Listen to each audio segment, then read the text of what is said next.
자, 오늘 우리가 함께 깊이 들여다볼 책은 버트런드 러셀의 외부 세계에 대한 우리의 지식입니다. 이 책에서 러셀은요, 철학이라는 학문이 아주 오랫동안 알아온 병을 진단하고 그에 대한 처방전을 제시합니다. 그 처방전이란 바로 과학의 엄밀한 방법을 철학의 영역으로 가져오자는 아주 야심찬 계획이죠. 도대체 철학이 왜 수천 년 동안 거창한 주장만 되풀이하면서 실질적인 성과는 내지 못했는가, 그 원인을 파헤치고 완전히 새로운 길을 찾아보자는 겁니다. 오늘 우리 그 진단과 탐색의 여정을 함께 시작해 보겠습니다. 이 도발적인 문장으로 시작해 보죠. 이건 뭐랄까, 러셀이 철학에 내리는 아주 냉정한 진단서 같은 겁니다. 그가 활동하던 20세기 초를 한번 생각해 보세요. 물리학은 상대성 이론이랑 양자역학으로 세상을 완전히 뒤집어 놓고 있었고, 생물학은 진화론으로 인간의 위치를 다시 정의했죠. 심리학은 프로이트와 함께 인간 내면의 지도를 그려나가고 있었고요. 다른 학문들이 이렇게 눈부신 성과를 내는 동안 철학은 대체 뭘 하고 있었을까요? 러셀이 보기엔 철학이 마치 거대한 산을 옮기겠다고 큰 소리만 뻥뻥 치고는 정작 작은 돌멩이 하나 제대로 옮기지 못한 채 제자리 걸음만 하고 있었던 겁니다. 이 문장은 바로 그 깊은 좌절감과 문제의식의 표현이라고 할 수 있겠습니다. 바로 이런 상황이 정말 수천 년 동안 이어져 왔다는 겁니다.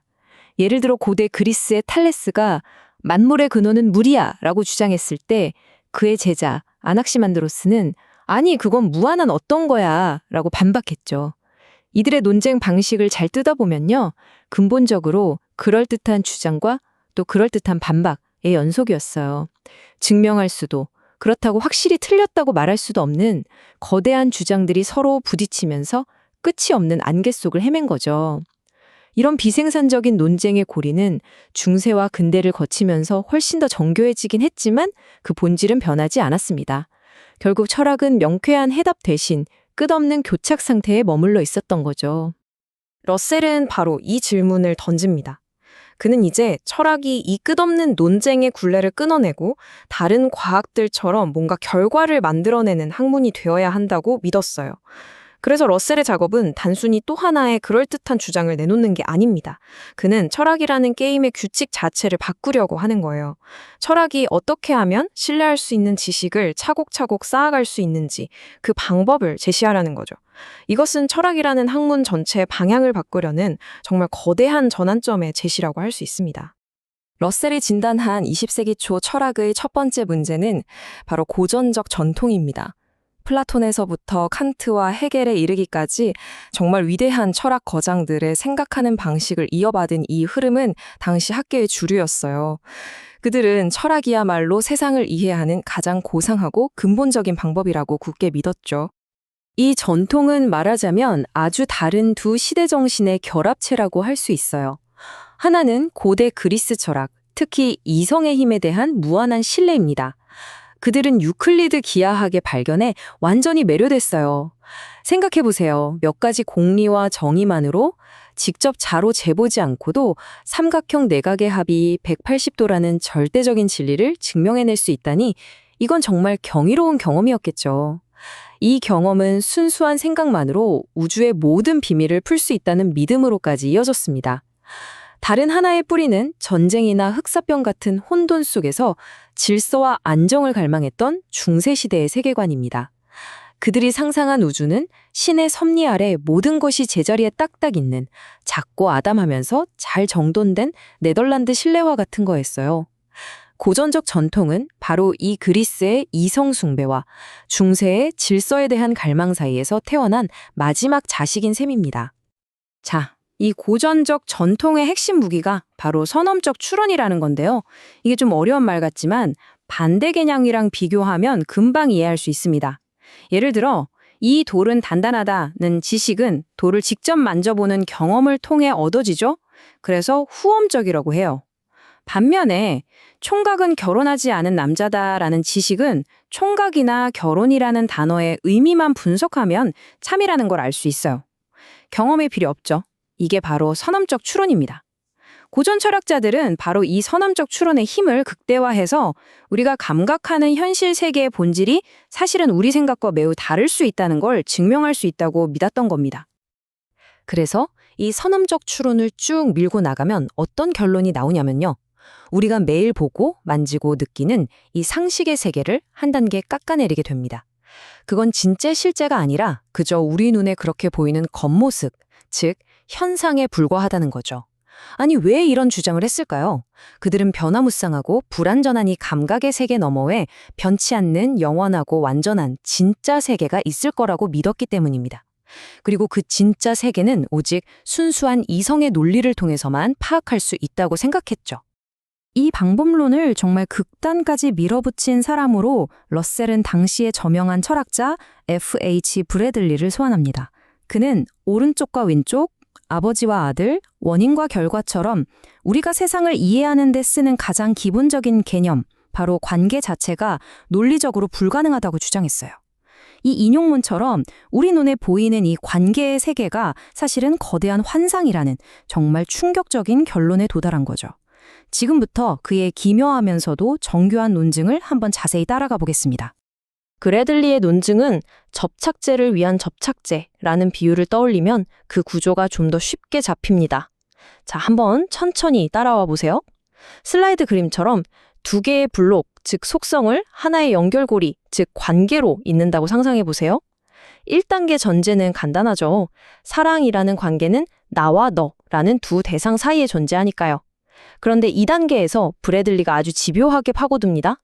그 사랑이라는 연결고리는 대체 나라는 블록이랑 어떻게 붙어 있죠? 즉, 관계 자체도 하나의 대상이라면 그걸 원래 연결하려던 대상들과 이어줄 또 다른 연결이 필요하지 않냐는 겁니다. 이 문제를 해결하려면 3단계처럼 연결고리와 블록을 잇는 새로운 접착제가 필요하겠죠. 하지만 문제가 해결됐을까요? 아닙니다. 브래들리는 또 묻습니다. 그럼 그 새로운 접착제는 블록이랑 또 어떻게 연결되는데요? 결국 4단계, 우리는 접착제를 붙이기 위한 또 다른 접착제를, 그 접착제를 위한 또 다른 접착제를 끝없이 필요로 하는 무한퇴행에 빠지게 됩니다. 그리하여 5단계, 연결은 영원히 완성되지 못하고 관계라는 개념 자체가 논리적 모순이라는 결론에 이르게 되는 것입니다. 바로 이 지점에서 러셀의 강력한 비판, 말하자면 상식의 역습이 시작됩니다. 브래들리의 논증은 우리에게 확신보다는 깊은 혼란만 안겨주죠. 러셀은 묻습니다. 여러분 생각은 어떠세요? 우리가 매일 경험하는 세상의 모든 것이 서로 관계 맺고 있다는 이 명백하고 확실한 사실과 그것이 불가능하다고 주장하는 지극히 추상적이고 난해한 논증 중에 무엇이 틀렸을 가능성이 더 높을까요? 러셀은 복잡한 논증 속에 우리가 미처 발견하지 못한 오류가 숨어 있을 가능성이 우리 눈앞의 세계 전체가 환상일 가능성보다 압도적으로 높다고 주장합니다. 이건 단순히 브래들리에 대한 비판을 넘어서 철학이 상식으로부터 너무 멀리 떨어져서는 안 된다는 러셀의 중요한 원칙을 보여주는 대목입니다. 자, 이제 러셀이 진단하는 두 번째 문제, 바로 진화론적 철학으로 넘어가 보겠습니다. 19세기 후반부터 20세기 초까지 이 생각은 서구 지성계를 거의 지배하던 시대 정신이었어요. 허버트 스펜서 같은 사상가로부터 시작해서 윌리엄 제임스, 앙리 베르고송에 이르러서는 그 영향력이 절정에 달했죠. 당시 진화론은 그냥 생물학 이론이 아니라 정치, 사회, 문학, 그리고 철학까지 모든 걸 설명하는 만능 열쇠처럼 여겨졌습니다. 이 슬라이드를 보시면 두 철학이 얼마나 근본적으로 다른 세계관을 가졌는지 한눈에 들어오죠. 고전적 전통이 영원불변하는 진리와 고정된 블록 우주를 추구했다면 진화론은 그에 대한 완전한 반작용이었어요. 진화론의 세계에서는 모든 것이 끊임없이 변화하고 흐릅니다. 따라서 인간, 동물, 선, 악과 같은 고정된 개념들은 더 이상 의미가 없어요. 모든 경계는 흐릿해지고 영원한 진리 대신 끊임없는 생성과 변화, 즉 유동이 세계의 근본적인 진리가 되는 거죠. 이 진화론 철학은 과학, 특히 다윈의 발견에 아주 큰 빚을 지고 있습니다. 이미 라플라스 같은 천문학자들이 우주가 정적인 상태가 아니라 진화해왔다는 걸 암시했지만 결정타는 다윈의 종의 기원이었어요. 신이 각 생물종을 따로따로 창조했다는 믿음이 무너지고 모든 생명이 공통의 조상으로부터 점진적으로 갈라져 나왔다는 사실이 밝혀졌죠. 이건 단순히 생물학의 혁명을 넘어서 서구의 형이상학적 세계관에 가해진 지진과도 같았습니다. 인간과 유인원 사이의 경계마저 넘을 수 없는 벽이 아니라 시간 속에서 만들어진 흐릿한 선이라는 게 드러나면서 세상의 모든 날카로운 구분이 희미해지기 시작한 겁니다. 바로 이 지점에서 진화론 철학자들이 과학적 사실에서 철학적 주장으로 아주 결정적인 도약을 합니다. 그들은 진화의 과정, 즉 변화를 인류의 진보와 똑같은 것으로 봐버렸어요. 단세포 생물인 아메바에서 복잡한 정신을 가진 인간으로 이어진 과정이 누가 봐도 더 좋은 방향으로의 발전, 즉 진보 아니냐, 이렇게 단정해버린 거죠. 하지만 이건 굉장히 인간 중심적인 해석입니다. 러셀이 여기에 특유의 재치로 한 방 날리죠. 아메바가 이 의견에 동의할지는 알려져 있지 않다. 이 한 문장이 핵심을 찌르는 겁니다. 진화론 철학이 객관적인 분석이 아니라 인간의 가치 판단을 우주의 법칙인 것처럼 착각하고 있다는 걸 날카롭게 꼬집는 거죠. 물론 진화론 철학이 다 이렇게 단순하지는 않았습니다. 앙리 베르그송은 이걸 훨씬 더 정교하고 철학적인 형태로 다듬었죠. 그는 새삼이 단순히 과거의 원인에 의해 밀려나는 기계론적인 과정도 혹은 정해진 미래의 목적에 의해 끌려가는 목적론적인 과정도 아니라고 봤습니다. 그는 생명의 진화를 예측 불가능한 창조적인 힘, 생명의 약동, 엘람 비탈이 이끄는 과정으로 이해했어요. 이 인용문에서 그는 단순한 목적론, 즉 인간이라는 정해진 목표를 향해 진화가 진행되었다는 견해를 비판합니다. 그런 식의 목적론은 결국 모든 것이 처음부터 정해져 있다는 기계론과 다를 바가 없으며 단지 원인이 과거의 충동에서 미래의 매력으로 바뀌었을 뿐이라고 지적하는 겁니다. 이 슬라이드는 진화론 철학 전체에 대한 러셀의 체계적인 반박을 정리한 건데요. 첫째, 철학은 우주 전체에 적용될 수 있는 보편적인 진리를 탐구해야지 태양계의 작은 행성인 지구 표면에서 최근에 일어난 생물학적 변화에만 매달려서는 안 된다는 겁니다. 둘째, 지구 생명체의 역사라는 극히 일부의 사실을 가지고 우주 전체가 진보의 법칙을 따른다고 일반화하는 건 너무 성급하고 비과학적인 추론이죠. 셋째, 변화와 연속성의 본질이 무엇인지를 분석하는 것은 생물학이나 물리학의 과제가 아니라 철학 고유의 문제입니다. 진화론 철학은 이 어려운 철학적 문제에 대해 과학적인 근거도 없이 진보라는 손쉬운 답을 미리 가정해버림으로써 스스로 과학적의 길을 포기하고 독단에 빠졌다고 러셀은 비판합니다. 러셀은 고전적 전통과 진화론 철학 사이의 논쟁이 사실은 겉으로 드러난 증상일 뿐이라고 봅니다. 그 뿌리에는 훨씬 더 근본적인 대립이 있다는 거죠. 그것은 바로 세계를 이성적으로 분석하고 해부하려는 과학적 충동과 세계를 직관적으로 통찰하고 전체로서 파악하려는 신비주의적 충동 사이의 영원한 긴장 관계입니다. 이 두 가지 기질의 대립이야말로 철학의 역사를 관통하는 진짜 싸움이라는 겁니다. 이 신비주의적 충동을 대표하는 베르그송 철학의 핵심 개념이 바로 직관입니다. 이건 대상을 외부에서 관찰하고 분석하는 지성과는 근본적으로 다른 인식 방식이에요. 지성이 강물을 둑 위에서 바라보면서 유속이나 수심을 측정하는 거라면 직관은 직접 강물에 뛰어들어서 그 흐름과 하나가 되는 경험과 같습니다. 베르그송이 든 가장 좋은 예는 바로 우리 자신에 대한 암, 즉 시간 속에서 끊임없이 흘러가는 나의 인격을 파악하는 겁니다. 이건 심리학적 분석으로는 알 수 없고 내면으로 들어가서 그 흐름 자체와 하나가 되는 직접적인 공감을 통해서만 얻어질 수 있다는 거죠.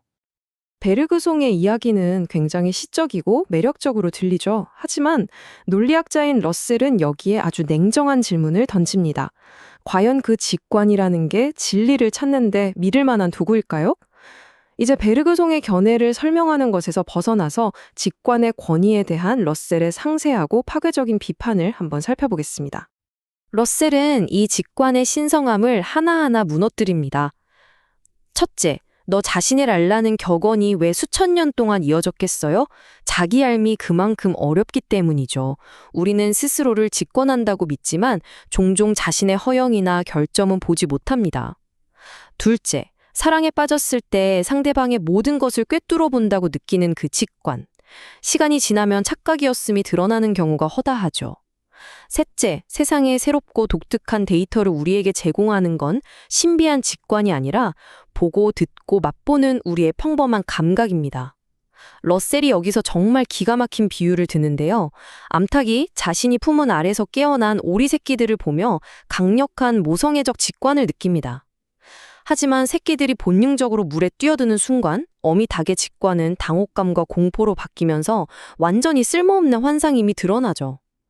러셀에게 직관은 본능과 같아서 익숙한 생존 환경에서는 유용하지만 진리를 탐구하거나 새로운 상황에 대처하는 데는 지성보다 훨씬 취약한 능력일 뿐입니다. 이 과학과 신비주의의 대립에 대한 논의는 러셀을 아주 중요한 결론으로 이끌게 됩니다. 철학이 진정한 과학이 되려면 인간적인 소망이나 윤리적인 욕망으로부터 자유로워져야 한다는 거예요. 예를 들어서 사랑과 증오라는 감정의 심리적 내용이나 윤리적 가치를 따지는 건 심리학과 윤리학의 몫입니다. 철학이 할 일은 사랑과 증오가 공통적으로 갖는 한 주체가 다른 대상을 향하는 태도라는 일반적인 논리적 형식을 분석하는 것이죠. 즉, 철학은 세계가 어떠해야 하는가가 아니라 어떻게 있는가에만 집중해야 한다는 겁니다. 자, 지금까지 우리는 러셀이 20세기 철학이라는 환자를 진단하는 과정을 지켜봤습니다. 상식과 동떨어진 독단에 빠진 고전적 전통, 그리고 과학의 옷을 입었지만 사실은 인간 중심적 신념에 불과했던 진화론 철학, 이 두 가지 심각한 질병을 살펴봤죠. 이제 드디어 러셀이 내놓는 처방전, 철학을 위한 새로운 길을 만나볼 차례입니다. 러셀이 제안하는 새로운 방법의 이름, 바로 논리적 원자론입니다.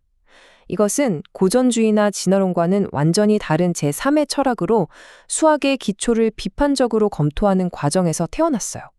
복잡한 세상을 더 이상 나눌 수 없는 최소 단위의 논리적 원자들로 분석해서 그 구조를 명확히 밝히려는 이 방법이야말로 철학이 마침내 신비로운 예언이나 끝없는 논쟁을 멈추고 신뢰할 수 있는 지식을 쌓아갈 수 있게 해줄 것이라고 러셀은 믿었습니다. 이 도발적인 질문과 함께 오늘 이야기를 마무리할까 합니다. 이것이야말로 러셀이 제안하는 철학의 근본적인 전환의 핵심이에요. 철학은 지금까지 인간의 불안과 희망을 투영해서 위안을 주는 거울 역할을 해왔습니다. 하지만 러셀은 이제 철학이 인간의 욕망을 비추는 거울이 아니라 있는 그대로의 세계를 냉정하게 비추는 맑은 창문이 되어야 한다고 주장합니다. 과연 철학이 그런 역할을 해낼 수 있을까요? 논리적 원자론이라는 새로운 도구는 우리에게 과연 무엇을 보여줄 수 있을까요? 그 구체적인 이야기는 다음 편에서 계속 이어가도록 하겠습니다. 오늘 우리가 함께 살펴볼 내용은 버트런드 러셀의 책에서 제시하는 아주 혁명적인 아이디어입니다. 뭐냐 하면 논리학이라는 게 단순히 철학을 할 때 쓰는 도구 중 하나가 아니라 바로 철학의 가장 핵심적인 본질, 즉 정수라는 생각이에요. 자, 이 새로운 해법을 제대로 이해하려면 먼저 어떤 문제가 있었는지를 알아야겠죠. 과거의 많은 전통 철학, 특히 헤겔 같은 사상가들의 철학을 보면요, 결론이 정말 이상한 대로 흘러가는 경우가 많았습니다. 예를 들자면 이런 식이에요. 여러분이 지금 앉아 계신 그 의자가 사실은 실제하는 게 아니다. 시간과 공간은 그냥 우리 마음이 만들어낸 환상일 뿐이다.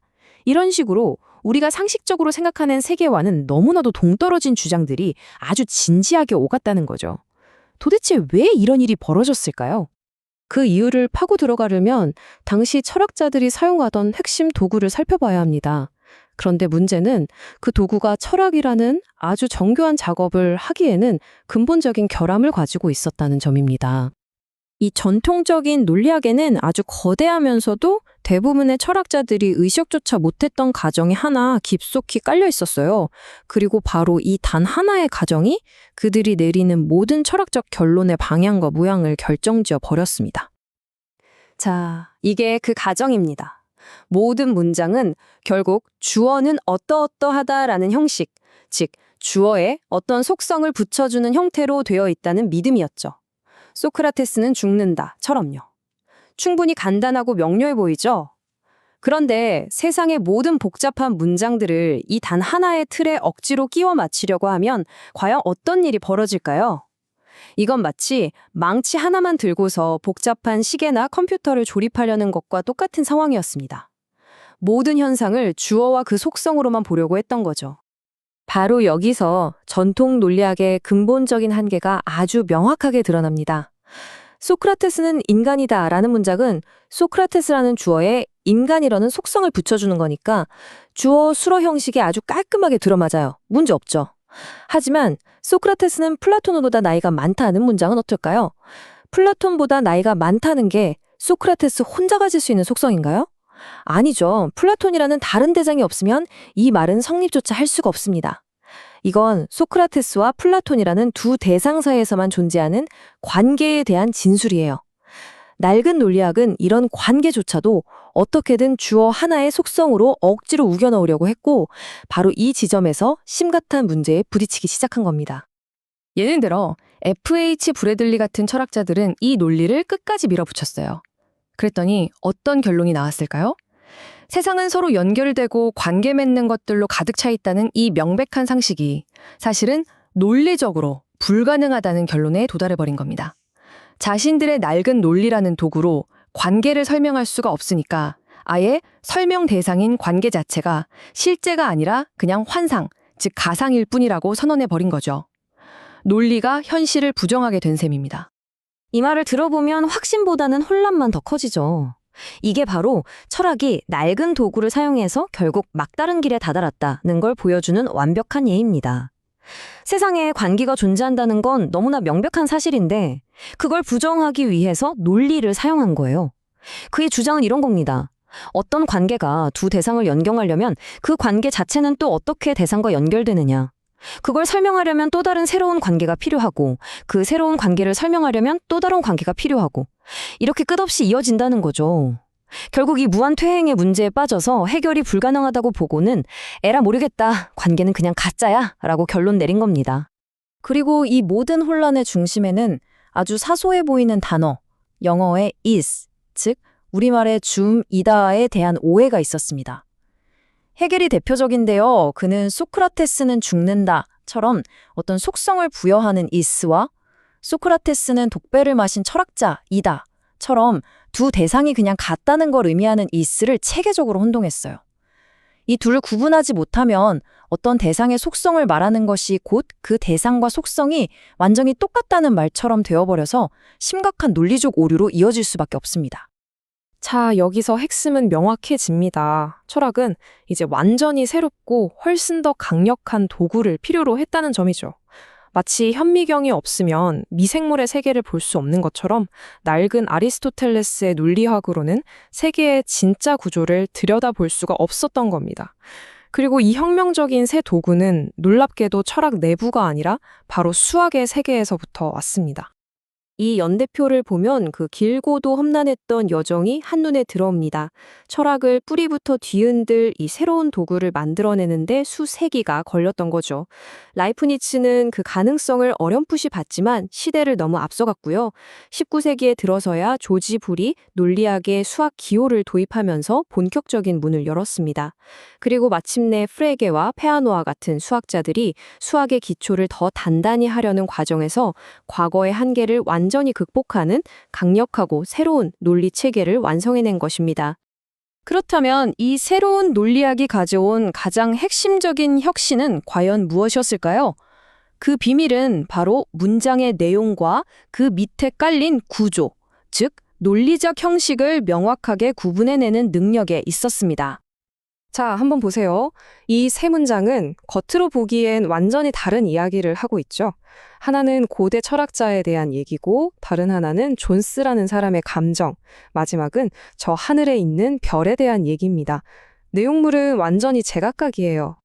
그런데 말이죠. 주어와 수어가 전부 다른데도 불구하고 이 문장들은 뭔가 공통적인 설계도, 즉 공통의 구조를 공유하고 있습니다.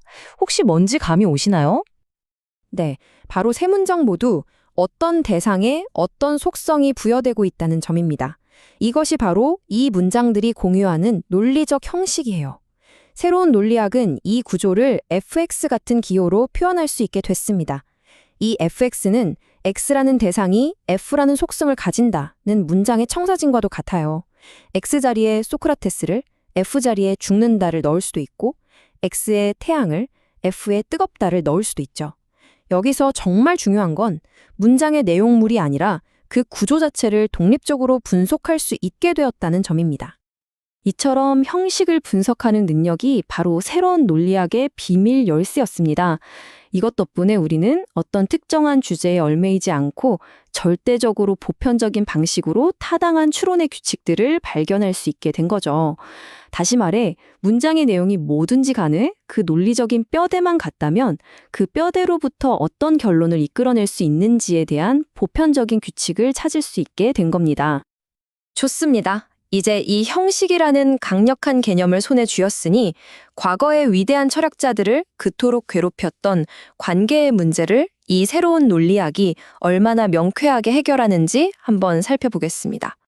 기존 철학자들처럼 관계를 주어 수어라는 틀에 억지로 구겨 넣으려고 하는 대신 새로운 논리학은 아주 간단한 방법을 썼습니다. 그냥 관계를 있는 그대로 인정하고 여러 종류의 관계들이 각각 어떻게 작동하는지를 자세히 기술하고 분류한 거죠. 그러자 기존의 역설들은 마치 마법처럼 저절로 사라졌습니다.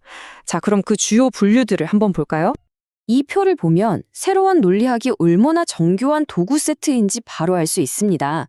뭉툭한 망치 하나가 아니라 모든 종류의 나사와 볼트를 다룰 수 있는 정밀 드라이버 세트를 갖게 된 것과 같아요. 예를 들어볼까요? 뭐보다 크다라는 관계는 한쪽 방향으로만 성립하는 비대칭적 관계이면서 동시에 A가 B보다 크고 B가 C보다 크면 당연히 A는 C보다 크다는 추이적 관계이기도 합니다. 반면에 모보의 아버지이다라는 관계는 역시 비대칭적이지만 A가 B의 아버지이고 B가 C의 아버지라고 해서 A가 C의 아버지가 될 수는 없으니까 비추이적 관계죠. 이처럼 각 관계가 가진 고유한 논리적 성격을 아주 명확하게 구분할 수 있게 된 겁니다. 자, 이렇게 관계의 종류를 정밀하게 분석하고 나니 A는 B보다 크다라는 문자니 A의 속성이라는 과거의 주장은 그냥 명백히 틀린 말이 되어버립니다.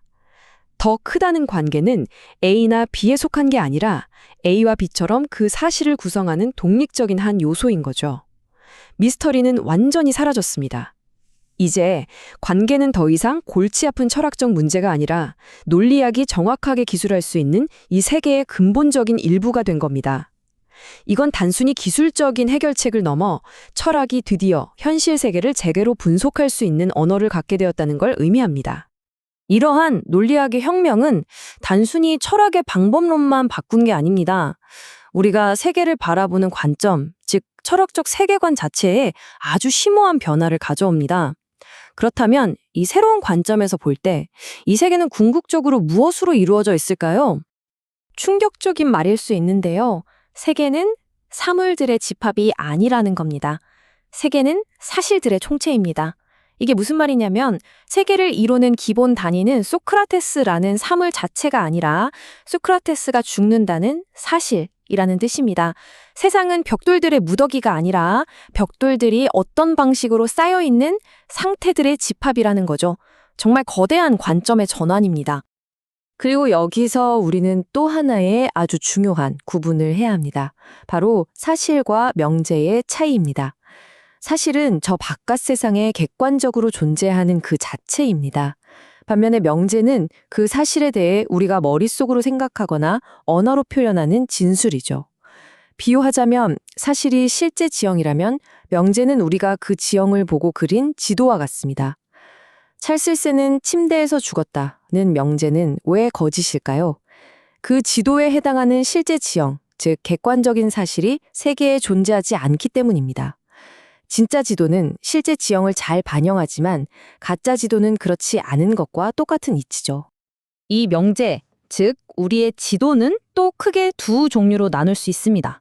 첫째는 원자 명제입니다. 이건 이 사과는 빨갛다처럼 하나의 개별적인 사실에 딱 들어맞는 가장 기본적인 진술이죠. 그런데 둘째로 일반 명제라는 게 있습니다. 모든 까마귀는 검다처럼 모든이나 어떤이 들어가는 진술이에요. 여기서 새로운 수수께끼가 등장합니다. 우리의 모든 직접적인 경험은 눈앞에 이 까마귀, 저 까마귀처럼 개별적인 사실들에 대한 것뿐인데 우리는 대체 어떻게 모든 까마귀가 검다는 과학 법칙과 같은 일반 명제가 참이라는 것을 알 수 있을까요? 자, 우리는 이제 현대 논리학이라는 아주 강력한 무기를 손에 넣었고 세계를 사실의 총체로 보는 새로운 관점도 확립했습니다. 이제 남은 가장 큰 질문은 이것입니다. 과연 이 새로운 방법론을 가지고 철학의 가장 오래되고 위대한 질문 중 하나, 즉 우리 마음 바깥에 외부 세계가 실제로 존재한다는 것을 증명할 수 있을까요? 이것이 바로 우리가 다음 시간에 도전해볼 과제입니다. 자, 오늘 우리가 함께 살펴볼 버트런드 러셀의 이 책은요, 철학에서 정말 가장 오래되고 또 가장 심오하다고 할 수 있는 질문 하나에 정면으로 도전합니다. 그 질문이 뭐냐면 바로 우리가 지금 주변에서 보고 듣고 느끼는 이 현실의 진짜 본질이 과연 무엇인가 하는 거죠. 이 책이 쓰인 20세기 초는 철학이 이제 낡은 관념의 안개를 걷어내고 논리와 과학이라는 아주 밝은 빛으로 세상을 분석하려고 했던 그런 격동의 시기였거든요. 바로 그때 러셀이 논리라는 아주 날카로운 메스를 들고 나선 겁니다. 우리가 너무나 당연하게 여기는 이 세계를 한번 해부해서 그 가장 단단하고 확실한 기초가 뭔지 탐구해보겠다는 거였죠. 이 책은 바로 그 위대한 지적 모험을 담은 기록이라고 할 수 있습니다. 우리는요, 겉으로 보기에는 완전히 다른 두 개의 세계에 동시에 살고 있는 것 같아요. 여기 슬라이드에 보이는 것처럼 말이죠. 하나는 우리가 매 순간 경험하는 아주 즉각적이고 감각적인 세계입니다. 지금 여러분이 느끼고 있는 의자의 단단함, 이 화면의 다채로운 색상들, 제 목소리의 울림, 이런 모든 것들이 바로 감각의 세계에 속하죠. 이건 너무나 생생하고 친숙해서 의심할 여지조차 없어 보이잖아요. 그런데 다른 한편에는 과학, 특히 물리학이 우리에게 말해주는 추상적인 세계가 있습니다. 그 세계에서는요, 제가 방금 말한 이 단단한 의자가 사실은 텅 빈 공간을 미친 듯이 움직이는 원자핵과 전자의 집합체에 불과해요. 아름다운 색깔들은 특정 파장을 가진 전자계파에 우리 뇌가 반응하는 것일 뿐이고요. 소리는 공기 입자의 기계적인 진동 그 이상도 이하도 아니라고 하죠. 이 두 세계는 너무나 달라서 만약 하나가 진짜라면 다른 하나는 마치 정교하게 만들어진 환상처럼 느껴질 정도입니다. 바로 여기서 아주 근본적인 미스터리가 생겨나는 겁니다. 우리가 눈으로 보고 손으로 만지는 이 생생한 현실과 과학이 그 밑바닥에 있다고 말하는 저 차갑고 추상적인 원자와 힘의 세계를 대체 어떻게 하나로 합칠 수 있을까요? 사실 이 문제는 아주 오래된 문제예요. 고대 플라톤이 동굴의 그림자와 진짜 이데아의 세계를 구분한 이후로 데카르트가 정신과 물질을 나누고 또 칸트가 우리가 경험하는 현상의 세계와 우리가 결코 알 수 없는 물체의 세계를 구분하면서 서양 철학을 계속해서 괴롭혀온 질문이죠. 러셀은 바로 이 오래된 문제에 대해서 과학적 철학이라는 새로운 도구를 가지고 최종적인 답을 내놓으려고 한 겁니다. 이 엄청난 미스터리를 풀기 위해서 우리는 마치 탐정처럼 행동해야 합니다. 한번 상상해 보세요. 탐정이 사건 현장에 도착하면 뭐부터 할까요? 아마 흩어져 있는 수많은 증거들 속에서 절대 조작되거나 오염되지 않은 100% 믿을 수 있는 단서를 찾아내는 일부터 시작할 겁니다. 우리도 마찬가지예요. 우리가 안다고 생각하는 그 수많은 믿음들 중에서 과연 무엇이 단순한 추측이나 편견이 아니라 절대적으로 확실한 증거가 될 수 있는지부터 가려내야 합니다. 그리고 우리의 탐사 대상은 바로 우리 자신의 인식 그 자체입니다. 근데 여기서 러셀이 접근하는 방식은 나는 생각한다, 고로 존재한다 라고 외쳤던 데카르트와는 좀 다릅니다. 데카르트처럼 우리가 아는 모든 것을 일단 쓰레기통에 다 버리고 시작하는 그런 보편적인 회의는요, 자칫 잘못하면 아무것도 남지 않는 극단적인 회의주의라는 함정에 빠질 위험이 있거든요. 그래서 러셀은 훨씬 더 실용적이고 과학적인 길을 택합니다. 그는 우리가 이미 가지고 있는 상식, 그러니까 평범한 지식에서 출발하자고 말해요. 단, 그걸 그냥 맹목적으로 받아들이자는 게 아니고요. 마치 과학자가 실험 데이터를 분석하듯이 논리라는 도구를 사용해서 체계적으로 검토하고 비판하는 거죠. 그래서 가장 확실한 부분과 의심스러운 부분을 착착 분리해내자, 이렇게 제안하는 겁니다. 자, 그렇다면 우리가 가진 가장 원초적이고 기본적인 증거는 대체 뭘까요? 러셀은 그것을 감각자료, 센스 데이터라고 부릅니다.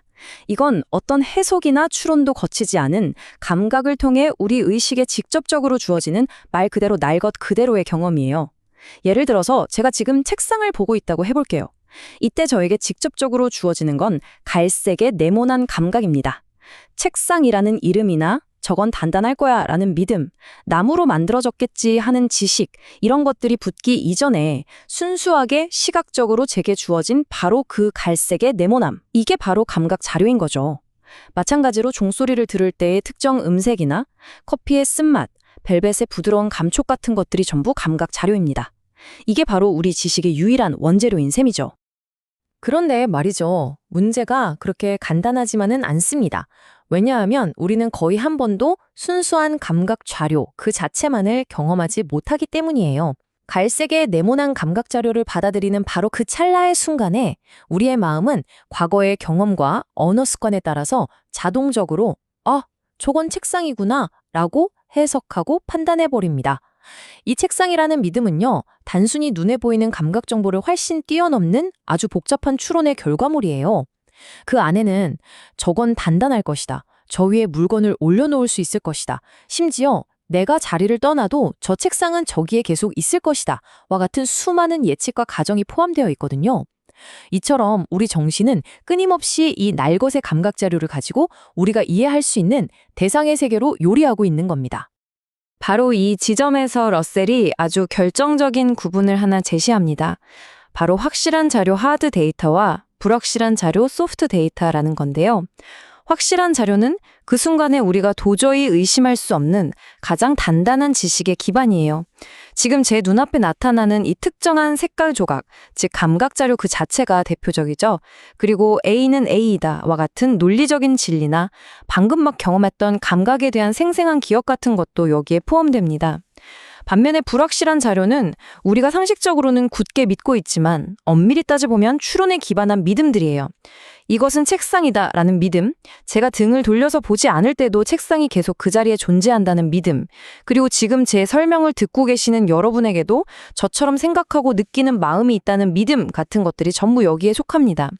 이 믿음들은 매우 그럴듯해 보이지만 논리적으로는 언제든지 의심의 여지가 있는 것들이죠. 자, 드디어 우리가 풀어야 할 핵심 문제가 명확하게 정의되었습니다. 탐정이 부인할 수 없는 단서들만을 가지고 범인의 정체를 논리적으로 완벽하게 재구성해내야 하는 것처럼 우리도 오직 우리 자신의 사적인 감각 경험과 논리적 진리와 같은 이 확실한 자료만을 가지고 그것들 너머에 있는 외부 세계, 즉 물리적 대상이나 다른 사람들의 마음과 같은 불확실한 자료들의 존재를 논리적으로 증명하거나 정당화할 수 있을까요? 이것이 바로 외부 세계에 대한 우리 지식의 근본적인 문제입니다. 전통적으로 철학자들은 이 문제에 대해서 추론이라는 도구를 사용해 왔습니다. 무슨 말이냐면 우리의 감각을 일으키는 원인으로서 눈에 보이지 않는 외부 세계를 가정하고 그 진짜 모습이 어떨지 추측하려고 했다는 거죠. 하지만 이 방법은 늘 회의주의라는 막다른 길에 부딪혔어요. 그런데 러셀은 여기서 철학의 물줄기를 완전히 바꿔버리는 혁명적인 방법을 제안합니다. 그 새로운 도구의 이름은 바로 구성입니다. 이 슬라이드가 러셀의 아이디어를 아주 명확하게 보여주는데요. 옛길인 추론은 왜 막다른 길일까요? 우리의 감각을 일으키는 보이지 않는 원인, 즉 진짜 책상이 저 너머에 있다고 가정하는 순간 우리는 그 진짜 책상을 결코 직접 확인할 수 없다는 회의주의의 덫에 영원히 갇히게 됩니다. 감각과 실제 사이에 건널 수 없는 다리가 놓이는 셈이죠. 하지만 러셀이 제안하는 새로운 길, 바로 구성은 이 판을 완전히 바꿉니다. 그는 감각 자료의 미지의 원인을 추론하는 대신 우리가 가진 확실한 자료들, 즉 감각 자료들을 마치 레고 블럭처럼 사용해서 물리학이 말하는 대상의 속성을 가진 구조물을 논리적으로 만들어낼 수 있는지 한번 보자고 제안합니다. 다시 말해, 책상은 우리 감각 너머에 숨어있는 무언가가 아니라 우리가 경험하는 모든 가능한 감각 자료들의 논리적인 총합, 그 자체라는 거죠. 바로 이 문장, 이게 러셀 철학의 심장이라고 할 수 있습니다. 모든 문제의 열쇠가 바로 여기에 담겨 있어요. 이건 일종의 철학적 오컴의 면도날이라고도 할 수 있는데요. 간단히 말해 불필요한 가정을 하지 말라는 겁니다. 우리가 직접 경험할 수 없는 추론된 실체를 굳이 가정할 필요 없이 우리가 직접 경험하는 것들, 즉 감각 자료들의 논리적인 관계로 그것을 정의할 수 있다면 당연히 후자를 택해야 한다는 원칙이죠.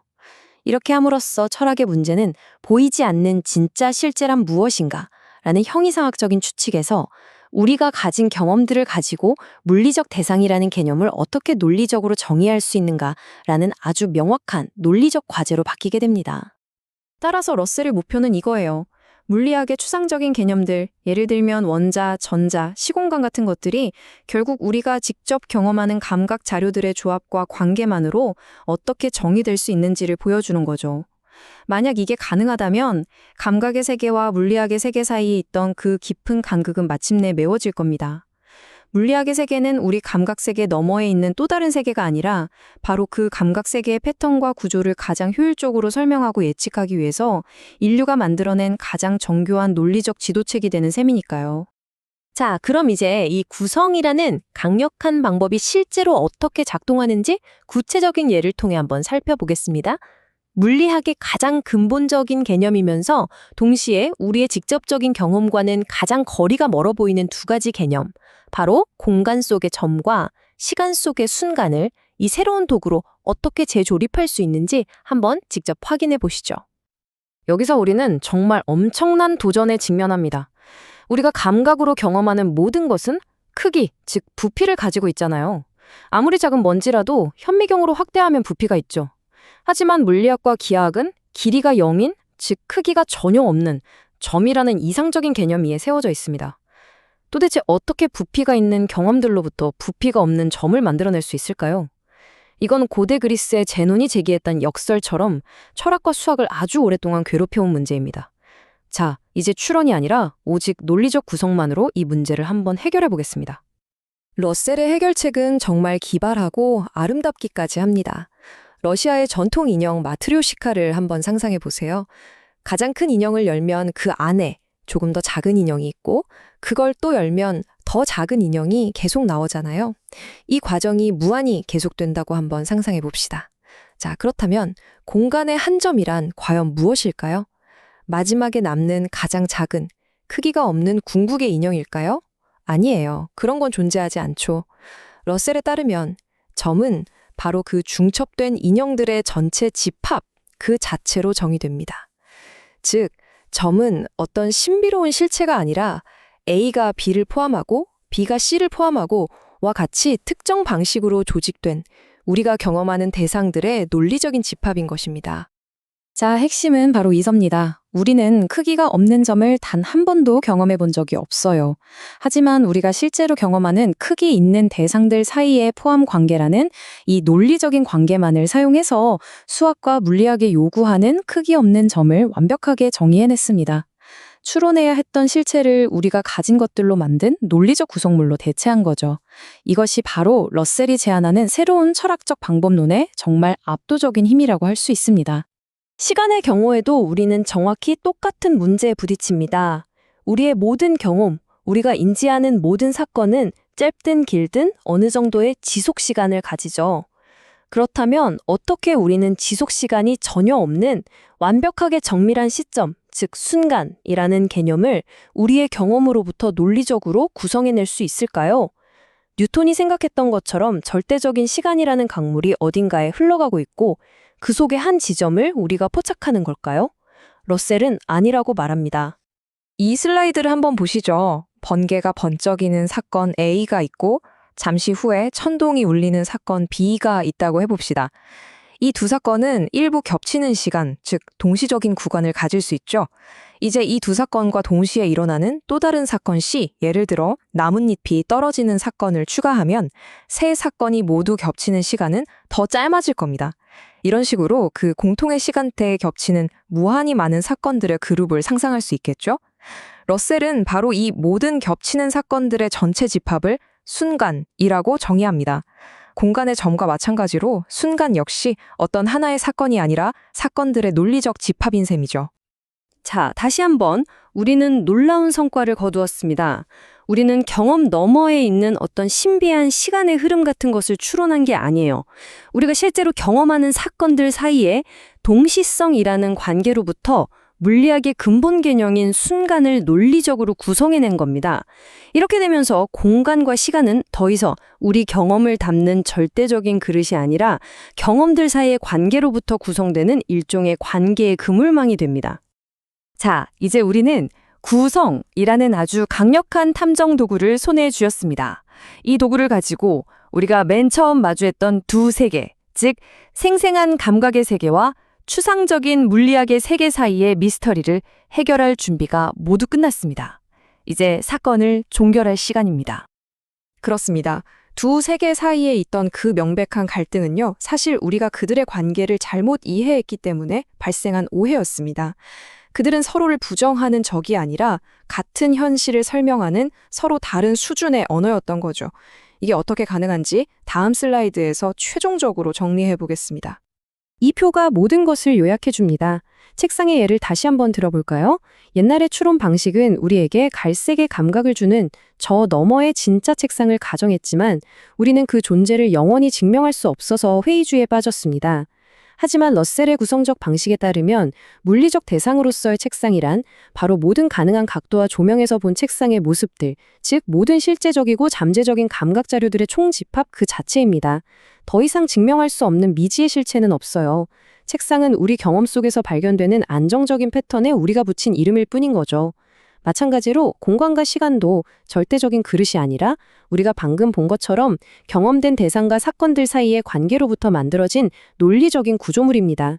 결국 물리학의 세계란 우리 각자의 사적인 감각 경험들 사이에 있는 구조적인 관계를 설명하기 위한 가장 강력하고 논리적이며 공적인 언어였던 겁니다. 결론적으로 핵심은 이겁니다. 과학은 우리에게 베일 뒤에 숨겨진 어떤 비밀 세계의 사진을 보여주는 게 아니에요. 과학은 우리 모두가 경험하는 이 세계라는 영토를 안전하게 항해하기 위한 가장 정밀한 개념적 지도를 제공하는 겁니다. 지도가 실제 영토 그 자체는 아니지만 그 구조를 정확히 반영해서 우리가 길을 잃지 않도록 도와주잖아요. 그리고 그 지도는 우리가 직접 경험하는 감각 자료들로부터 논리적으로 구성되었기 때문에 우리는 그걸 신뢰할 수 있는 거고요. 바로 이 점이 우리가 아는 것이 과연 진짜일까 하는 끝없는 회의주의의 늪에서 구해주는 겁니다. 로셀이 제시한 이 눈부신 화해는 우리에게 마지막으로 아주 심오한 질문 하나를 남깁니다. 만약 과학이 현실 그 자체가 아니라 현실을 다루는 가장 성공적인 도구이자 인간의 논리적 구성물이라면 우리가 말하는 객관적 진리란 과연 무엇일까요? 그리고 이 강력한 도구로도 결코 파악할 수 없는 우리 지식의 궁극적인 한계라는 것이 혹시 존재하는 건 아닐까요? 이 질문은 과학과 철학의 경계에 서서 우리에게 계속해서 생각할 거리를 던져줍니다. 버트런드 러셀의 책 외부 세계에 대한 우리의 지식을 보면요. 아주 날카로운 도구가 하나 나옵니다. 바로 논리 분석이라는 건데요. 이걸로 오래된 철학 문제들을 해결하자는 거죠. 이 책에서 다루는 여러 흥미로운 주제들 중에서 오늘은 수천 년 동안 인류 최고의 지성들을 좌절시키고 또 사로잡았던 바로 그 개념, 무한에 대한 이야기를 한번 제대로 파고들어 볼까 합니다. 자, 이야기는 2000년도도 된 아주 오래된 질문에서 시작돼요. 이게 뭐냐면 우리가 너무나 당연하게 생각해서 의심조차 안 하는 움직임이라는 거, 바로 그 핵심을 찌르는 질문이거든요. 그냥 방을 가로질러 걷는 이 간단한 행동이 논리의 돋보기로 딱 들여다보는 순간 어떻게 풀 수 없는 미스터리가 되는지 지금부터 같이 한번 보시죠. 자, 여기 방이 하나 있다고 상상해 보세요. 여러분은 이쪽 끝에서 저쪽 끝으로 건너가려고 합니다. 이것보다 더 간단한 일이 있을까요? 우리는 매일 수백, 수천 번씩 이런 움직임을 아무 생각 없이 반복하며 살아가잖아요. 하지만 저 목적지에 도착하려면 논리적으로 반드시 거쳐야만 하는 지점이 하나 있죠. 바로 전체 거리의 딱 절반이 되는 지점입니다. 여기까지는 누구도 부정할 수 없는 명백한 사실이죠. 그런데 그 절반 지점까지 가려면, 그쵸? 또 그 거리의 반, 그러니까 전체의 4분의 1 지점을 먼저 지나가야 해요. 그럼 그 4분의 1 지점까지 가려면요? 맞습니다. 8분의 1 지점을 먼저 통과해야 하죠. 그 앞에는 16분의 1, 그 앞에는 32분의 1, 이게 끝이 없어요. 영원히 계속되는 거죠. 바로 여기서 등골이 서늘해지는 질문이 딱 튀어나오는 겁니다. 출발선에서 첫 발을 떼기도 전에 지나가야 할 지점들이 무한히 많다면, 아니 도대체 어떻게 첫걸음을 뗄 수가 있는 거죠? 이게 바로 고대 그리스 철학자 제논이 던진 첫 번째 폭탄, 이분법의 역설이라는 겁니다. 고대 그리스의 철학자 엘레아의 제논은요, 우리가 너무나 당연하게 여기는 이 움직임이라는 개념이 사실은 논리적으로 모순투성이라는 걸 보여주려고 여러 가지 기묘한 논증들을 내놓았습니다. 방금 본 이분법의 역설은 아예 여정 자체가 시작될 수 없다고 말하고, 아킬레스와 거북이 역설은 세상에서 제일 빠른 아킬레스조차 느림보 거북이를 영원히 따라잡을 수 없다고 주장하죠. 그리고 가장 이상한 화살의 역설은 쌩쌩 날아가는 화살이 사실은 매 순간 멈춰 있다고 선언합니다. 이게 바로 그 유명한 아킬레스 역설이에요. 한번 상상해 보세요. 달리기 선수 아킬레스가 자기보다 좀 앞에서 출발한 거북이를 쫓아갑니다. 아킬레스가 거북이를 잡으려면 일단 거북이가 있던 바로 그 지점, A 지점에 도착해야겠죠? 그런데 아킬레스가 A 지점에 도착했을 때 그 짧은 시간 동안 거북이는 가만히 있나요? 아니죠. 조금이라도 앞으로 나아가서 새로운 B 지점에 가 있겠죠. 그럼 아킬레스는 다시 그 B 지점까지 달려가야 해요. 근데 그가 B에 도착하면 거북이는 또다시 C 지점으로 움직여 있습니다. 이 추격전은 영원히 끝나지 않는 거예요. 그리고 제논의 역설들 중에서 가장 근본적인 질문을 던지는 건 바로 이 화살의 역설입니다. 이건 공간의 문제만이 아니라 시간의 본질이 뭐냐는 질문까지 던지거든요. 자, 활시위를 떠난 화살이 공중을 쌩 하고 가로지르는 장면을 한번 떠올려 보세요.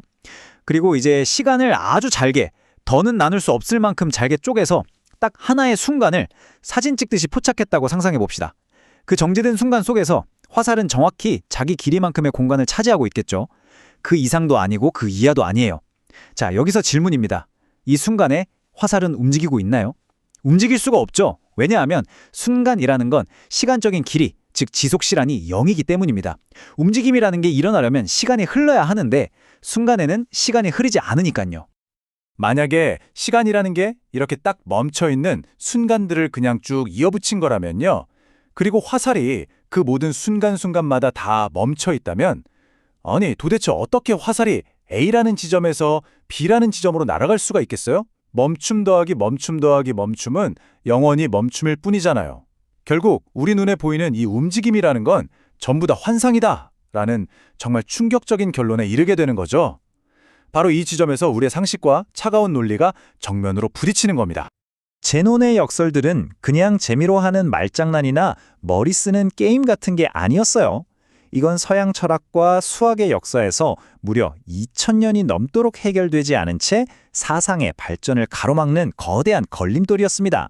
그리고 그 모든 문제의 풀이에는 바로 무한이라는 기묘한 개념이 있었던 거죠.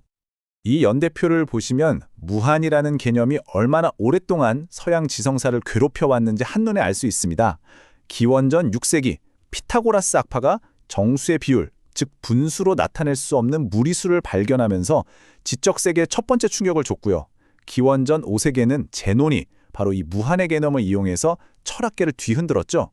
그리고 시간이 한참 흘러서 2000년도 더 지난 18세기에 이르러서도 위대한 철학자 칸트는 여전히 이 문제가 인간 이성의 한계를 보여주는 증거라고 결론을 내렸습니다. 그러다가 마침내 19세기에 와서야 수학자 기오로크 칸토어에 의해서 비로소 무한을 제대로 다룰 수 있는 길이 열리게 됩니다. 모든 문제의 시작은 피타고라스 학파였어요. 이 사람들은 만물은 수다라고 굳게 믿었는데 여기서 수라는 건 자연수랑 그것들의 간단한 비율, 그러니까 분수를 말하는 거였어요. 세상의 모든 아름다운 조화와 질서가 이 수의 관계로 설명될 수 있다고 믿었던 거죠. 그런데 아이러니하게도 바로 자기들이 발견한 피타고라스의 정리가 이 믿음을 박살내버렸습니다. 한 변의 길이가 1인 정사각형의 대각선 길이를 재보니까 루트 2, 즉 2의 제곱근이 나왔는데 이 수가 어떤 분수로도 표현할 수 없는 무리수였던 겁니다. 이건 그냥 수학 공식 하나를 새로 발견한 수준이 아니었어요. 말 그대로 철학적인 재앙이었죠. 그들의 세계관 전체가 뿌리부터 흔들리는 사건이었던 겁니다. 아니, 눈으로 똑똑해 볼 수 있고 자로 잴 수 있는 이 명백한 길이가 자기들이 믿는 완벽한 수의 세계로는 표현이 안 된다니? 이건 현실 세계, 즉 기하학의 세계랑 수의 세계, 즉 산술의 세계가 딱 들어맞지 않는다는 끔찍한 진실을 보여준 거나 마찬가지였어요. 우리가 보는 저 연속적인 선 위에는 우리가 아는 유리수대 사이사이에 무수히 많은, 무한히 많은 무리수들이 빽빽하게 들어차 있다는 것. 즉, 이 연속이라는 개념이 우리가 상상했던 것보다 훨씬 더 복잡하고 기묘한 구조라는 걸 암시한 거죠. 제논이 왜 이런 이상한 역설들을 만들었냐면 자기 스승인 파르메니데스를 지지하기 위해서였습니다. 파르메니데스는 진짜 현실, 진짜 존재라는 건 하나이고 영원하고 변하지 않고 나눌 수도 없는 완전한 덩어리라고 주장했어요. 우리가 매일 경험하는 이런 변화, 움직임, 여러 가지 사물들은 전부 감각이 만들어내는 착각일 뿐이라고 봤죠. 제논의 역설은 바로 이 주장을 뒷받침하기 위한 논리적인 무기였던 셈입니다. 너희들이 믿는 것처럼 세상이 여러 개로 나뉘어 있고 움직임이 진짜 존재한다면 봐라, 이렇게 말도 안 되는 논리적 모순에 빠지고 말지 않느냐? 라고 외쳤던 거죠. 시간은 2000년을 훌쩍 뛰어넘어서 18세기 독일의 철학자 임마누엘 칸트에게로 이어집니다. 칸트는 인간의 순수 이성이 경험의 세계를 넘어서서 세계 전체라든지 신 같은 궁극적인 문제에 대해 생각하려고 하면 필연적으로 자기 자신과 모순되는 두 개의 주장을 동시에 낳는다고 말했어요. 이게 바로 이율배반이라는 건데요. 예를 들어서 이성은 세계는 유한하다는 주장, 정립도 그럴듯하게 증명해낼 수 있고 동시에 세계는 무한하다는 주장, 반정립도 똑같이 그럴듯하게 증명해낼 수 있다는 거죠. 칸트에게 이 이율배반은 우리가 결코 사물 자체의 본질을 알 수는 없다는, 인간 이성에게는 넘을 수 없는 벽이 있다는 증거였어요. 다시 말해 무한의 문제는 인간이 해결할 수 있는 영역 밖의 문제라고 본 거죠. 하지만 러셀은 이 측에서 칸트의 위대함을 인정하면서도 그의 논증들 속에 사실은 미묘한 논리적 오류들이 숨어 있었다고 지적합니다. 그러니까 문제가 이성의 한계가 아니라 그 당시까지 사용되던 논리적인 도구가 충분히 정교하지 못했던 탓이라는 거죠. 바로 이 지점에서 인류 지성사에 정말 위대한 전환 중 하나가 일어납니다. 수천 년 동안 철학자나 수학자들은 무한은 대체 얼마나 큰 거야? 무한을 어떻게 세지? 하는 질문에 덫에 갇혀 있었어요.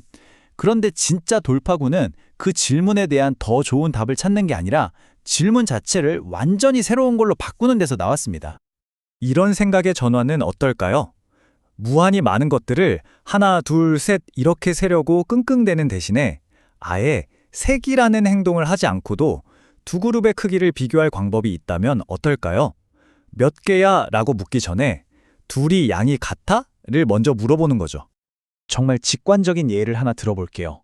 아주 엄격하게 일부일처제를 지키는 사회가 있다고 상상해 보세요. 여러분은 그 사회 인구가 몇 명인지, 남자가 몇 명인지, 여자가 몇 명인지 하나도 몰라요. 하지만 남편의 수랑 아내의 수가 똑같다는 건 그냥 바로 알 수 있죠. 왜죠?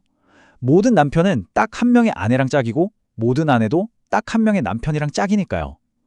이렇게 하나씩 짝을 지어서 남거나 모자라는 게 없는 상태. 이게 바로 1:1 대응의 핵심 아이디어입니다. 이 짝짓기 방법이 정말 대단한 이유는요. 수라는 개념을 전혀 쓰지 않는다는 거예요. 순수하게 논리적인 과정이라는 거죠. 우리가 하나, 둘, 100 이런 숫자를 배우기 전에도 여기 있는 돌멩이 무더기랑 저기 있는 돌멩이 무더기가 양이 같은지 아닌지 하나씩 짝지어 보면서 알 수 있잖아요. 바로 이 간단한 아이디어가 수천 년 동안 굳게 닫혀있던 무한의 문을 여는 마스터키가 된 겁니다.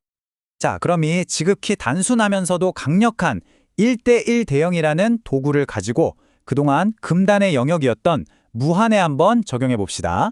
과연 어떤 놀라운 풍경이 펼쳐질지 같이 한번 확인해 보시죠. 우리의 상식에 한번 물어볼까요? 모든 자연수, 그러니까 1, 2, 3, 4, 5 이렇게 나가는 수들의 집합이랑 그 중에 일부인 제곱수, 즉 1, 4, 9, 16, 25 이렇게 나가는 수들의 집합 중에 어느 쪽 개수가 더 많을까요? 이건 당연히 전체가 부분보다 많으니까 자연수가 훨씬 더 많다고 답하겠죠. 제곱수는 자연수 중에서 드문드문 나타나는 것들이니까요. 하지만 우리의 새로운 도구 짝짓기를 한번 써봅시다. 자연수 1은 제곱수 1과 짝을 짓고요. 자연수 2는 제곱수 4, 즉 2의 제곱과 짝을 짓습니다. 3은 9랑 짝이 되고 4는 16과 짝이 되겠죠. 이런 식으로 모든 자연수 n은 자기 자신의 제곱인 n제곱과 유일한 짝을 이룰 수가 있어요. 이 과정은 영원히 계속될 수 있고 어느 한쪽이 남거나 모자라는 일은 절대로 일어나지 않습니다. 자, 이게 바로 우리의 상식을 완전히 뒤집어버리는 정말 정신이 아찔해지는 결론입니다. 1:1 대응이라는 이 논리적인 잣대로 재보니까 자연수의 개수랑 제곱수의 개수가 정확히 같다는 거예요. 전체가 자기 자신의 명백한 일부랑 크기가 똑같아지는 이 기묘하고 이상한 일이 벌어진 거죠. 여기서 위대한 수학자 게오르크 칸토어가 나타나서 이건 모순이나 역설이 아니라고 선언합니다. 오히려 이게 바로 무한집합을 정의하는 핵심적인 특징이라고요. 그러니까 무한이란 뭐냐? 자기 자신의 진짜 일부와 1대1로 짝을 지을 수 있는 집합이다.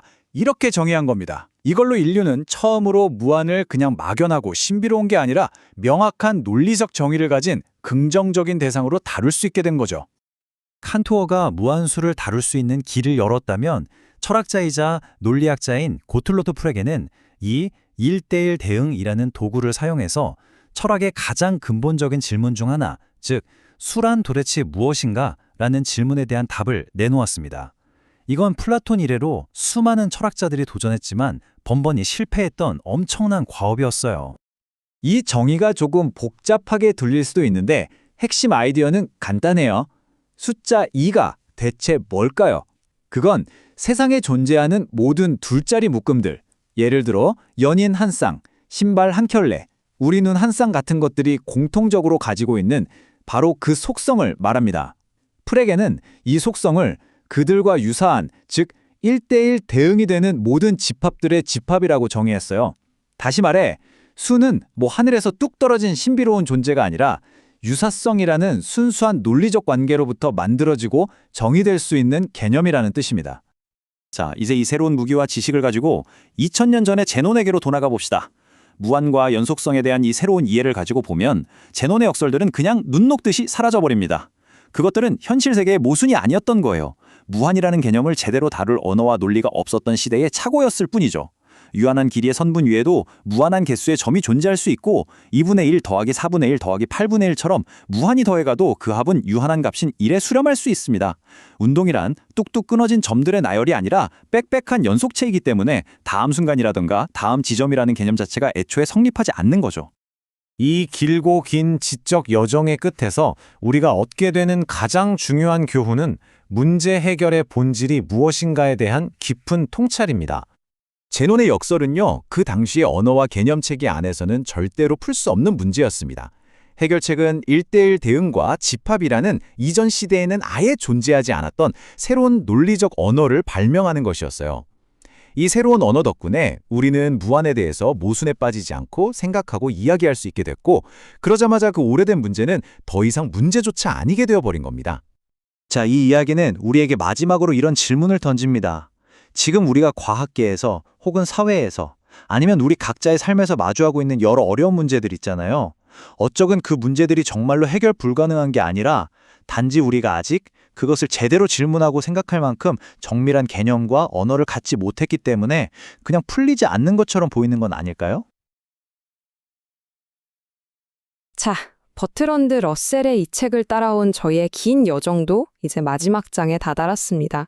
지금까지 우리는 감각의 조각들에서 어떻게 물리적 세계를 만들어내는지, 또 개별적인 사실들로부터 보편적인 법칙을 어떻게 이끌어내는지 그 논리적인 방법들을 쭉 살펴봤잖아요.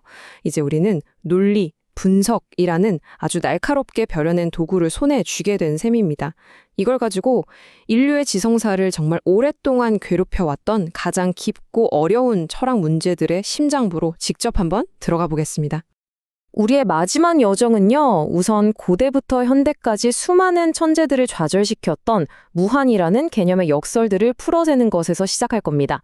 그리고 이 무한의 미로를 헤쳐나가다 보면 우리는 숫자란 과연 무엇인가라는 너무나도 근본적인 질문에 대한 정말 놀랍고 명쾌한 답을 발견하게 될 거예요. 이 새로운 관점이라는 강력한 무기를 얻고 나면 그 다음엔 우리가 일상적으로 사용하는 원인이라는 개념이 과학의 발전과 함께 어떻게 해체되고 재구성되는지 살펴볼 거고요. 그리고 바로 그 지점에서 철학의 가장 뜨거운 감자죠. 자유의지 문제가 과연 결정론과 충돌하는지 아니면 우리가 뭔가 오해하고 있었는지 그 진실을 파헤쳐볼 겁니다. 이 모든 개별적인 탐구들은 마침내 하나의 거대한 그림으로 완성될 텐데요. 바로 러셀이 제시하는 철학의 새로운 길, 과학적 철학이 앞으로 나아가야 할 방향입니다. 생각해보면 이 무한이라는 개념은 거의 2000년 넘게 거대한 지성의 늪 같은 거였어요. 아리스토텔레스부터 중세 스콜라 철학자들, 그리고 근대의 라이프니치 같은 최고의 지성들조차도 이 무한을 제대로 다루려고 할 때마다 아주 끔찍한 논리적 모순에 빠져버렸죠. 그래서 결국엔 무한은 그냥 신의 영역이니까 우리가 건드리지 말자라거나 인간이 완전히 파악할 수 없는 불완전한 개념이다 정도로 치부해버렸습니다. 말하자면 철학과 수학의 발전을 가로막는 거대한 벽이었던 셈이죠. 자, 이 슬라이드에 나오는 갈릴레오의 고민이 바로 그 대표적인 예시입니다. 이거 정말 흥미롭지 않나요? 갈릴레오가 뭘 했냐면 자연수 전체, 그러니까 1, 2, 3, 4 뭐 이런 식으로 그냥 그 자연수들을 제곱한 수 1, 4, 9, 16 이런 식으로를 비교해 본 거예요. 생각해 보면 모든 자연수는 각자 고유한 제곱수를 하나씩 가지잖아요. 1은 1, 2는 4, 3은 9 이런 식으로 두 집합의 멤버들을 하나씩 남거나 모자람 없이 완벽하게 짝지을 수 있죠. 그럼 당연히 개수가 같아야 하잖아요. 그런데 동시에 제곱수들은 명백히 전체 자연수의 일부일 뿐이란 말이죠. 2, 3, 5, 6, 7, 8 같은 수많은 자연수들은 제곱수가 아니니까요. 아니 이건 전체는 부분보다 반드시 크다는 유클리드 이래로 절대적인 진리처럼 여겨졌던 공리를 그냥 정면으로 깨부수는 그야말로 충격적인 역설이었습니다. 대체 어떻게 부분이 전체와 크기가 같을 수가 있죠? 고대 그리스의 철학자 제노는 이 무한의 문제를 운동이라는 아주 구체적인 현상에 적용해서 우리가 가진 상식이 얼마나 허술한 기반 위에 서 있는지를 제대로 보여줬습니다. 이건 그냥 말장난이 아니에요. 공간과 시간이 무한히 쪼개질 수 있다는 걸 전제로 우리가 보는 움직임이라는 게 논리적으로 대체 어떻게 가능한지를 묻는 아주 심오한 질문이었죠. 예를 들어 경주로를 완주하려면 무한한 수의 지점을 통과해야 하잖아요. 절반 가고, 남은 거에 절반 가고, 또 남은 거에 절반 가고. 유한한 시간 안에 어떻게 무한한 과업을 끝낼 수가 있을까요? 아킬레스가 거북이를 따라잡는 것도 마찬가지예요. 거북이가 있던 곳까지 아킬레스가 가는 동안 거북이는 조금이라도 앞으로 나가겠죠. 그럼 또 그 지점까지 가야 하고 이게 무한히 반복됩니다. 날아가는 화살은 더 기가 막힙니다. 시간을 딱 멈춰서 어느 한순간을 보면 화살은 그냥 공간을 차지하며 정지해 있잖아요. 그런데 이런 정지된 순간들을 아무리 많이 합쳐봤자 어떻게 움직임이 될 수 있냐는 거죠. 이 역설들은 시공간의 연속성이라는 개념 자체에 대한 근본적인 도전이었습니다. 러셀에 따르면 이 모든 역설과 혼란의 근본적인 원인은 우리가 서로 다른 두 종류의 무한 개념을 그냥 막 뒤섞어 썼기 때문입니다. 하나는 전통 철학에서 말하는 진정한 무한이에요. 이건 뭐랄까, 신이나 어떤 완전한 실제처럼 모든 걸 다 포함하는 하나의 거대하고 신비로운 전체 같은 개념입니다. 반면에 수학자들이 다루기 시작한 무한은 그런 신비로운 게 아니에요. 이건 그냥 끝이 없는 원소들의 집합 또는 컬렉션을 가리키는 아주 분석적이고 정밀한 개념이죠. 역설을 푸는 열쇠는 바로 이거였습니다. 이 모호하고 형이상학적인 무한 개념을 과감히 버리고 엄밀하게 정의된 수학적 무한 개념으로 완전히 대체하는 것. 바로 이 지점에서 생각의 판이 완전히 뒤집어집니다. 과거의 철학자들은 무한한 수열을 하나씩 순서대로 거쳐가야만 완성될 수 있다고 생각했어요. 끝이 없으니까 영원히 완성될 수 없는 과정으로 본 거죠. 하지만 19세기 수학자 게오르크 칸토어는 완전히 다른 관점을 제시합니다. 무한 집합을 우리가 그 원소들을 하나하나 다 셀 수 없더라도 그 자체로 하나의 완결된 전체, 즉 하나의 단일한 논리적 대상으로 취급할 수 있다는 겁니다. 비유하자면 무한히 긴 설계도의 모든 내용을 우리가 직접 다 걸어볼 수는 없어도 그 설계도 자체를 하나의 대상으로 손에 쥐고 그 속성에 대해 이야기할 수 있는 것과 같아요. 무한을 끝없이 걸어가야 하는 과정이 아니라 그 과정 전체를 담은 대상으로 보기 시작한 거죠. 이게 바로 혁명적인 발상이었습니다. 자, 무한 집합을 하나의 완결된 덩어리로 다룰 수 있다는 이 혁명적인 아이디어는 이제 우리를 훨씬 더 근본적인 질문으로 이끌고 갑니다. 이 모든 논의의 기초가 되는 숫자, 그 자체는 과연 무엇일까요? 이 질문 정말 단순해 보이지만 사실은 엄청나게 까다롭거든요. 이 질문에 답하는 과정에서 무한의 역설을 포함한 수학의 기초 전체가 완전히 새롭게 세워지게 됩니다. 우리는 보통 숫자를 하나, 둘, 셋 이렇게 세는 행위랑 똑같은 거라고 생각하잖아요? 근데 이런 정의는 사실 심각한 문제를 가지고 있어요. 센다는 건 시간을 따라 진행되는 우리 머릿속에서 일어나는 심리적이고 물리적인 과정입니다. 이런 정의로는 절대로 무한한 수를 파악할 수 없죠. 무한번 셀 수는 없으니까요. 그리고 무엇보다 수학의 기초가 이렇게 사람의 주관적인 심리 과정에 의존해서는 곤란하죠. 우리는 시간에 구애받지 않는 순수하게 논리적인 숫자의 정의가 필요했습니다. 칸토어와 프레게 그리고 러셀이 완성한 해법은 바로 이 3단계의 논리적 구성 과정에 있습니다. 첫째, 둘이라는 속성은 사과 2개나 연필 2자루 같은 개별 사물에 있는 게 아니라 사과 2개로 이루어진 집합이라는 그 집합 자체의 속성이라는 걸 명확히 합니다. 둘째, 그렇다면 두 집합의 개수가 같다는 건 어떻게 알 수 있을까요? 굳이 셀 필요가 없습니다. 꽉 찬 영화관을 생각해 보세요. 모든 관객이 각자 하나의 좌석에 앉아 있고 남는 좌석이나 서 있는 사람이 없다면 우리는 관객의 수와 좌석의 수가 정확히 같다는 걸 굳이 세어보지 않아도 바로 알 수 있잖아요. 이게 바로 1대1 대응이라는 엄청나게 강력한 도구입니다. 셋째, 바로 이 도구를 사용해서 숫자를 정의합니다. 그러면 숫자 2가 뭐냐? 그것은 바로 세상에 존재하는 모든 짝들, 그러니까 2개의 원소로 이루어진 모든 집합들과 1대1로 짝을 맞출 수 있는 그 모든 집합들의 거대한 모임, 즉 클래스 그 자체라고 정의해버리는 겁니다. 자, 바로 이 지점에서 핵심적인 통찰이 드러납니다. 이 새로운 정의에 따르면 숫자 2는 우리가 경험하는 이 짝, 저 짝을 보고 머릿속에서 추상화한 심리적인 개념이 아니에요. 그게 아니라 말 그대로 논리적으로 가능한 모든 짝들의 거대한 집합 그 자체입니다. 신발 한 켤레, 연인 한 쌍, 쌍둥이 이 모든 짝들이 공통적으로 속하는 더 높은 차원의 클래스, 그게 바로 숫자 2라는 논리적 대상인 것이죠. 마찬가지로 숫자 0은 원소가 하나도 없는 모든 집합들, 예를 들면 현재 프랑스의 왕의 집합 같은 것들이 속하는 클래스로 정의됩니다.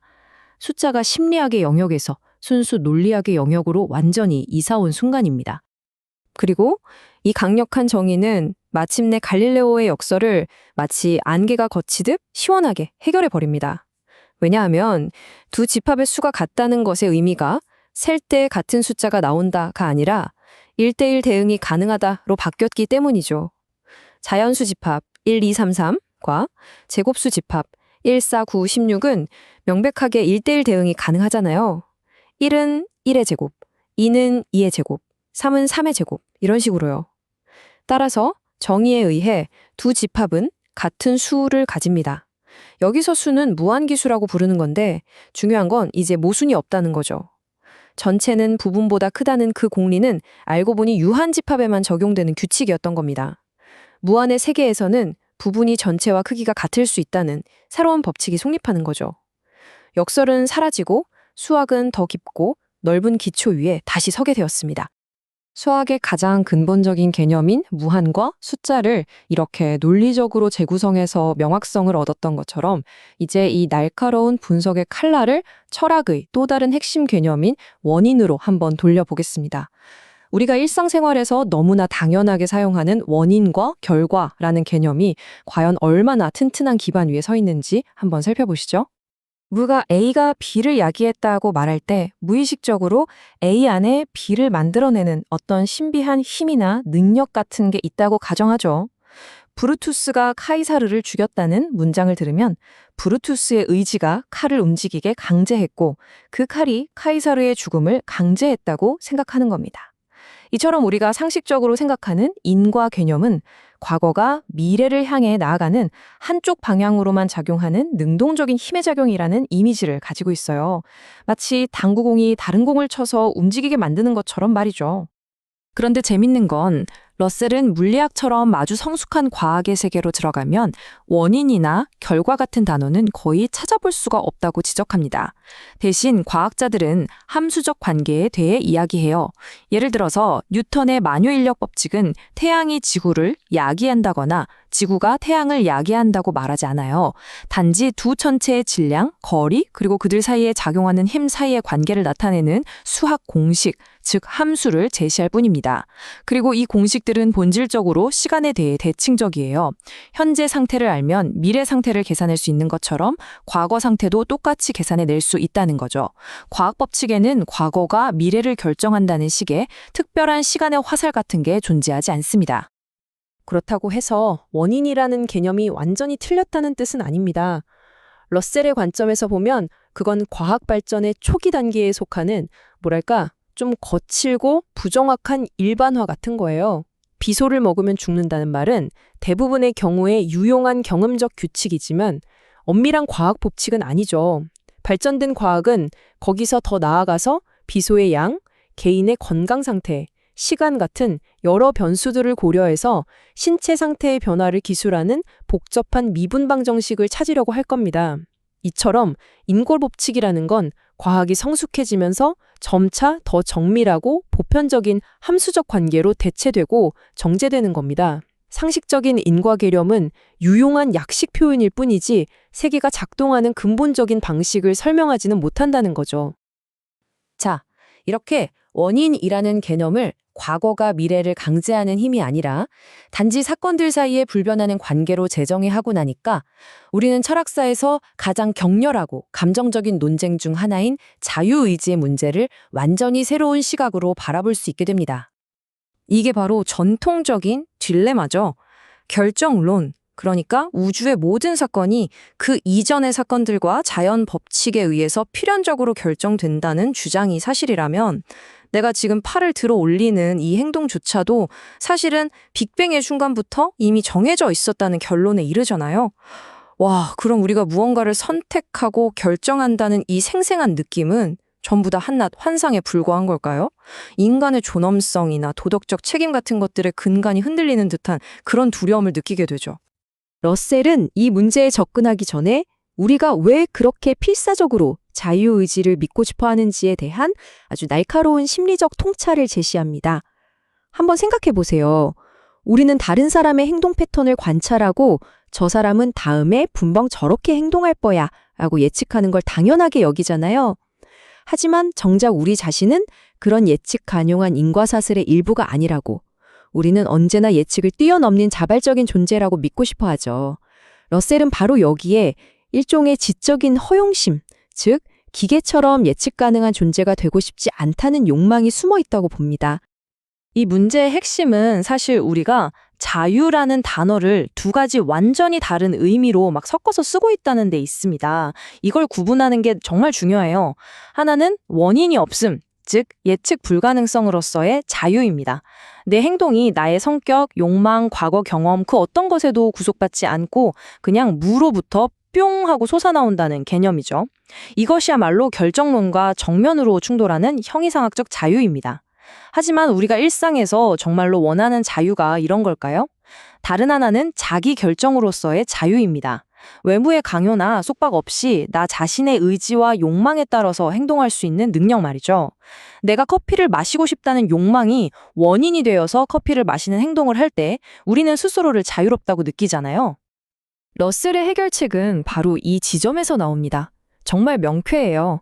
결정론은 우리가 진짜로 원하는 자유, 즉 자기 결정으로서의 자유와 전혀 충돌하지 않는다는 겁니다. 오히려 그것을 가능하게 하는 전제 조건이라고까지 말할 수 있어요. 우리의 욕망, 신념, 성격 같은 것들은 분명 우주의 거대한 인과사슬의 일부이고 그 자체로 여러 원인들의 결과물이겠죠. 하지만 중요한 건 일단 형성된 나의 의지가 내 행동의 직접적인 원인이 된다는 사실입니다. 자유로운 행동이란 원인이 없는 행동이 아니라 내 자신의 내적 상태에 의해 원인이 제공된 행동이라는 거죠. 생각해보세요.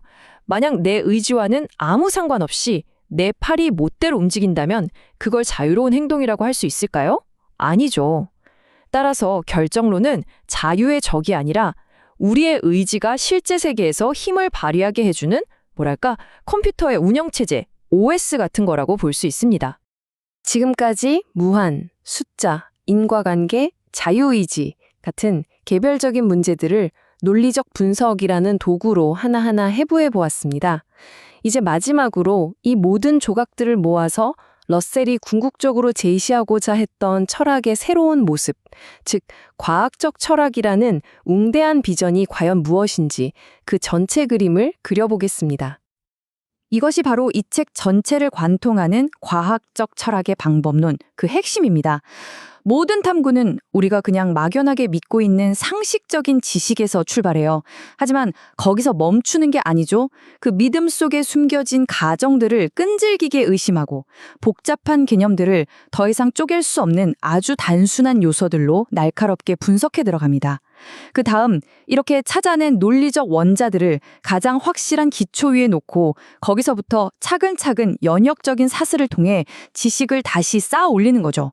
이 인내심 있는 과정을 통해서 우리는 마침내 무엇이 진짜로 알려진 것이고 무엇이 그저 추측에 불과한지를 명확히 구별하는 아주 정밀한 이해에 도달하게 되는 겁니다.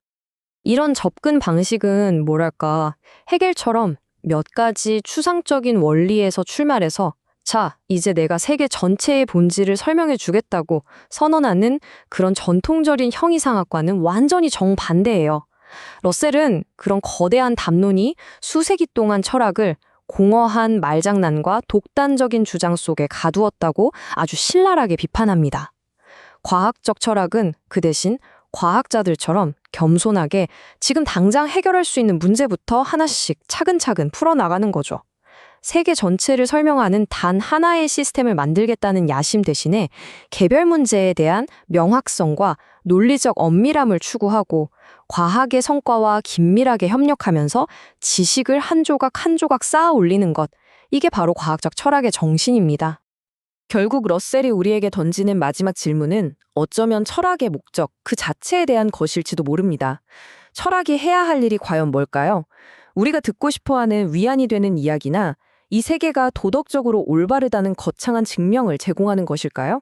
아니면 때로는 좀 불편하고 어렵더라도 우리가 도대체 무엇을 묻고 있는지 그 질문 자체를 명료하게 만들고 우리가 사용하는 언어와 개념의 한계가 어디까지인지를 분명히 밝히는데 그 본질이 있는 걸까요? 러셀의 대답은 명백히 후자입니다. 그에게 철학의 가장 큰 가치는 최종적이고 절대적인 진리를 선포하는 데 있는 것이 아니라 지식의 기초를 단단히 하고 우리 생각 속의 혼란을 제거하는 명료함을 향한 끝없는 투쟁, 바로 그 자체에 있기 때문입니다.